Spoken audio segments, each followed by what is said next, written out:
बिस्मिल्लाहिर्रहमानिर्रहीम। अस्सलाम वालेकुम। इस वीडियो में बात करेंगे कि जहांगीर खान तरीन ग्रुप के हक़ में बड़ी गवाही सामने आ गई है, बड़ा इंकशाफ हुआ है। इस हवाले से आज की वीडियो में आपके साथ मुकम्मल तफसीलात शेयर करेंगे। शहबाज शरीफ ग्रुप ने बिलावल जरदारी को शटअप कॉल दी है, क्यों दी है, ये माजरा है क्या, इस पर भी बात करेंगे। और अपोजिशन की किस जमात ने फ़ौज के साथ और इस्टेब्लिशमेंट के साथ डील किया है। मुस्लिम लीग नून, पाकिस्तान पीपल्स पार्टी और मौलाना फजल रहमान आमने सामने हैं। एक दूसरे पर संगीन इल्ज़ामात की भरमार भी की जा रही है, एक दूसरे को मुनाफिक भी करार दिया जा रहा है और एक दूसरे पर सहूलतकारी के इल्ज़ामात भी लगाए जा रहे हैं। तो इस सारी सूरत हाल पर बात करेंगे, लेकिन सबसे पहले बात कर लेते हैं 20 सितंबर 2020 का वो दिन जिस दिन पाकिस्तान डेमोक्रेटिक मूवमेंट का ऐलान किया गया था और अपोजिशन की 11 जमातों ने एक पेज पर खड़े होकर ये ऐलान किया था कि हम इमरान खान को अब इक़्तिदार में नहीं रहने देंगे।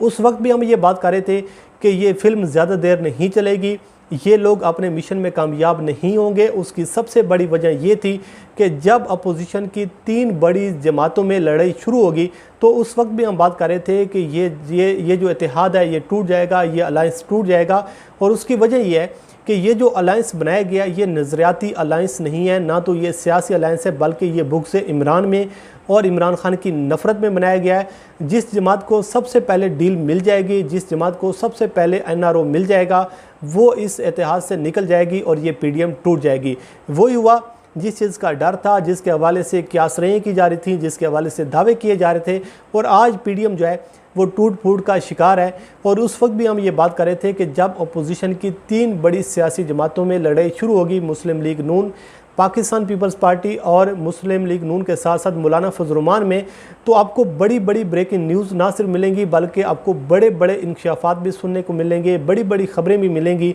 कि कौन किसके लिए काम करता रहा है, किसने डील लेने की कोशिश की है, कौन रातों को जाकर राब्ते करता है, कौन बंद कमरों में बातें करता है, बंद कमरों में क्या बातें होती हैं, कौन GHQ जाता रहा है। बड़े बड़े आपको इंकशाफात सुनने को मिलेंगे और वो वक्त अब आ चुका है कि जिसके हवाले से ये बातें की जा रही थी कि जब अपोजिशन में लड़ाइयाँ होंगी तो आपको बड़े बड़े इंकशाफात सुनने को मिलेंगे। सबसे पहले हम बात कर लेते हैं कि शहबाज शरीफ ग्रुप की जानिब से जो बिलावल को शटअप कॉल दी गई है, ये माजरा असल में है क्या। बिलावल जरदारी की जानिब से कल ये एक बयान दिया गया और अपोजिशन के हवाले से ये कहा गया कि आपके इल्म है कि बिलावल जरदारी इस वक्त पंजाब में है, बलूचिस्तान में वो जलसे जुलूस कर रहे हैं, पंजाब में जलसे जुलूस कर रहे हैं। और मुस्लिम लीग नून को अब सबसे ज़्यादा थ्रेट जो है वो पाकिस्तान तहरीक इंसाफ से तो इस हवाले से नहीं है। उनको पता है कि तहरीक इंसाफ को हम बीट नहीं कर सकते, लेकिन उनको ये अंदाज़ा है कि जो हमें नुकसान मज़ीद पहुँचाएगी तहरीक इंसाफ के साथ साथ वो पाकिस्तान पीपल्स पार्टी भी हो सकती है। तो इस हवाले से अब ये दोनों जमातें आमने सामने हैं और बिलावल जरदारी की जानिब से कल ये स्टेटमेंट दी गई है कि ये दोगली पॉलिसी अब नहीं चलेगी, या आप अपोजिशन के साथ खड़े हों और अपोजिशन के साथ मिलकर काम करें, अपोजिशन का किरदार अदा करें, या फिर आप ऐलान करें कि हम हुकूमत के सहूलतकार हैं, हम आपको फोर्स भी करेंगे कि आप बुज़दार को घर भेजें, आप इमरान खान को घर भेजें, वरना पंजाब की अवाम आपको पहचान लेंगे कि ये ना तो मुफाहमत है, ना ये तो मुज़ाहमत है, बल्कि ये मुनाफ़क़त है। और आपके इल्म है कि ये इशारा सीधा सीधा मुस्लिम लीग नून की जानिब किया जा रहा है, मरीम नवाज़ की जानिब किया जा रहा है, नवाज़ शरीफ की जानिब किया जा रहा है और शहबाज शरीफ की जानिब किया जा रहा है। और कहा जा रहा है कि आप अगर अपोजिशन के साथ मिलकर इमरान खान और बुज़दार को घर नहीं भेजते तो ये आप मुनाफ़क़त कर रहे हैं। इसके जवाब में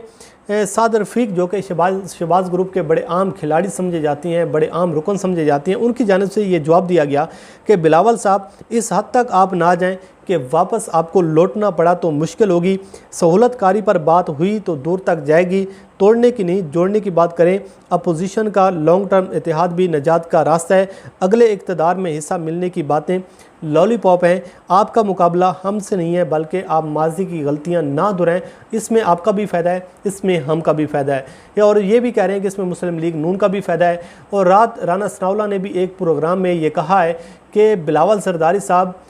इस हद तक ना जाएं कि फिर हमें सब बातें खोल कर रख देनी चाहिए आवाम के सामने कि बंद कमरों में क्या कुछ होता रहा है। बिलावल जरदारी बंद कमरों में जाकर अब क्या कुछ बातें कर रहे हैं पंजाब में। जो पंजाब का बंटवारा किया जा रहा है ये किसके कहने पर किया जा रहा है, क्यों किया जा रहा है, और डील जो है वो किसने किसके साथ किया है, ये हमें अब ज़्यादा तंग ना किया जाए। ये शहबाज शरीफ के साथ साथ जो राना सनाउल्लाह हैं उन्होंने ये बात की और उन्होंने कहा है कि हम ये चाहते हैं कि आप खामोश रहें, हमें आपसे कोई मसला नहीं है, लेकिन अगर आप इस किस्म की बातें करेंगे, आप हमें मुनाफिक करार देंगे तो फिर हम भी ज़बान खोलेंगे और ये बात जो है ये बहुत दूर तक चली जाएगी। उसके साथ साथ जो कमर ज़मान खैरत साहब हैं वो भी रात एक प्रोग्राम में थे,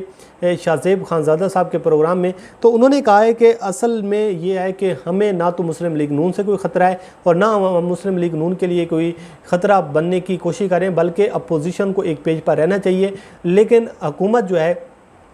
वो इसलिए मजबूत हो रही है, मेरा इमरान खान साहब इसलिए मजबूत हो रहे हैं कि अपोजिशन की अपनी नालायकी और नाकामी की वजह से आज अपोजिशन जो है वो कमज़ोर हो रही है। मुस्लिम लीग नून के पास नंबर्स अगर पूरे हैं तो उनको अदम एतमाद की तहरीक लेकर आनी चाहिए, हम उनका साथ देंगे। लेकिन राना सनाउल्लाह ने कहा कि ये जो है आप मुनाफिकत कर रहे हैं, ऐसा नहीं होता जैसा आप कह रहे हैं। उसके साथ साथ जो एक नई बात जो है वो सामने आ रही है वो बात यह है कि जहांगीर खान तरीन का मामला। आपके इल्म में होगा कि जब जहांगीर खान तरीन और हुकूमत के दरमियान मामलात ख़राब हुए, जब ग्रुपिंग की बात हुई और जहांगीर खान तरीन ग्रुप जो है वो खुलकर सामने आया, तो उस वक्त अपोजिशन ने यह भी दावा किया कि अब हम इमरान खान को घर भेजेंगे, उससे पहले हम उस्मान बुज़दार को घर भेजेंगे। और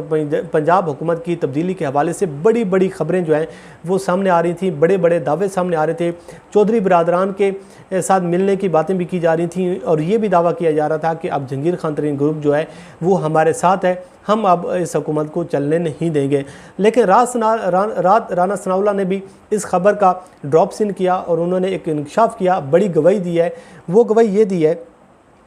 कि कमर ज़मान कहरा ने कहा कि जब अपोजिशन को हम कह रहे थे कि आप पंजाब हुकूमत को घर भेजें, तो उस वक्त हमारे साथ जहांगीर खान तरीन ग्रुप भी साथ था, हम हुकूमत को घर भेज सकते थे, लेकिन उस वक्त अपोजिशन ने ये बात हमारी नहीं मानी। जिसके जवाब में राना सनाउल्लाह ने कहा कि बिलावल जरदारी को जो इस किस्म के जो इल्ज़ामात हैं उनसे अब गुरेज़ करना होगा और ये जो पंजाब का बंटवारा किया जा रहा है कि हम नहीं जानते, आप अदम एतमाद की तहरीक लेकर आएँ, अगर एक वोट भी कम हुआ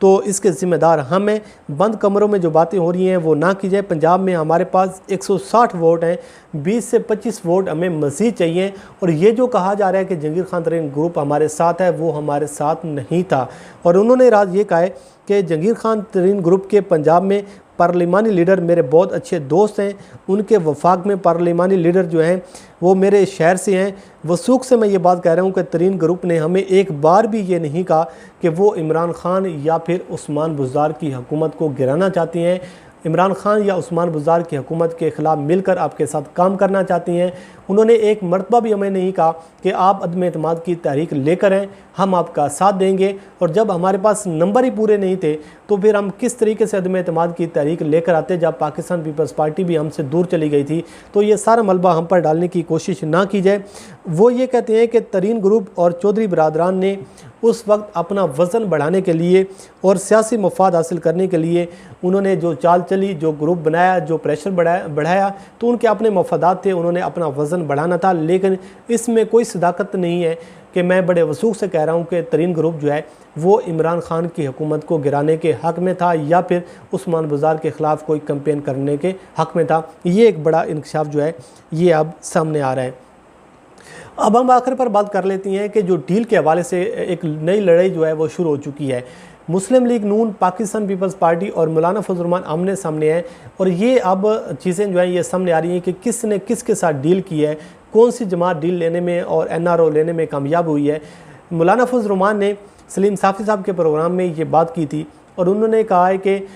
हम पर जो डील की बातें की जा रही हैं और PDM के तकसीम का जो मलबा हम पर डालने की कोशिश की जा रही है और ये कहा जा रहा है कि PDM जो है वो टूट फूट का शिकार है, PDM हुकूमत को टफ टाइम नहीं दे सकी और हुकूमत कह रही है कि ये अपोजिशन नाकाम अपोजिशन है। तो ये आप पाकिस्तान पीपल्स पार्टी से इसका सवाल पूछना चाहिए कि वो क्यों हमसे दूर हुए, वो क्यों इस अलायंस से दूर भागे हैं और उनके दूर भागने की वजह से ये जो है PDM की तहरीक को नुकसान हुआ है। तो उसके जवाब में वो कहते हैं कि बिलावल सरदारी अगर पीडीएम का नाम है तो फिर बिलावल सरदारी को ये जवाब देना होगा कि अगर आपको डील मिली है, आपको एनआरओ जो मिला है, तो उसके नतीजे में आपको क्या यकीन दहानियाँ करवाई गई हैं और आप क्यों आपने एक तहरीक को नुकसान पहुंचाया है। जो यकीन दहानी और जो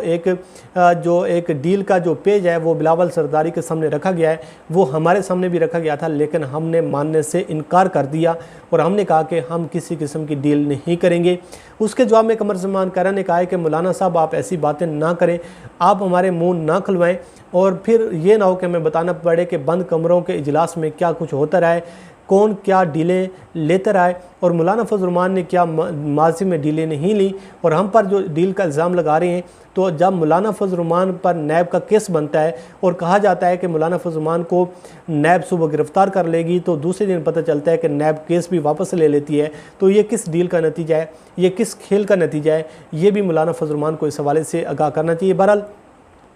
अपोजिशन में लड़ाई बड़े ज़ोरों शोर से जारी है, एक दूसरे पर सहूलतकारी के इल्ज़ामात भी लगाए जा रही हैं, एक दूसरे पर डील के भी इल्ज़ामात लगाए जा रही हैं और आपको आने वाले दिनों में बड़ी बड़ी ब्रेकिंग भी मिलेंगी, बड़े बड़े इंकशाफात भी सुनने को मिलेंगे कि कौन GHQ के गेट नंबर 4 पर जाता रहा है, कौन डील लेने के लिए मिन्नत तरला करता रहा है, कौन इमरान खान को इक़्तिदार से निकालने के लिए गैर जमहूरी तरीका कार अपनाने पर आमादा करता रहा है, उसके लिए कोशिश करता रहा है। ये बहुत सारी चीज़ें आपके सामने आएंगी, इस हवाले से भी आपको आगाह करते रहेंगे।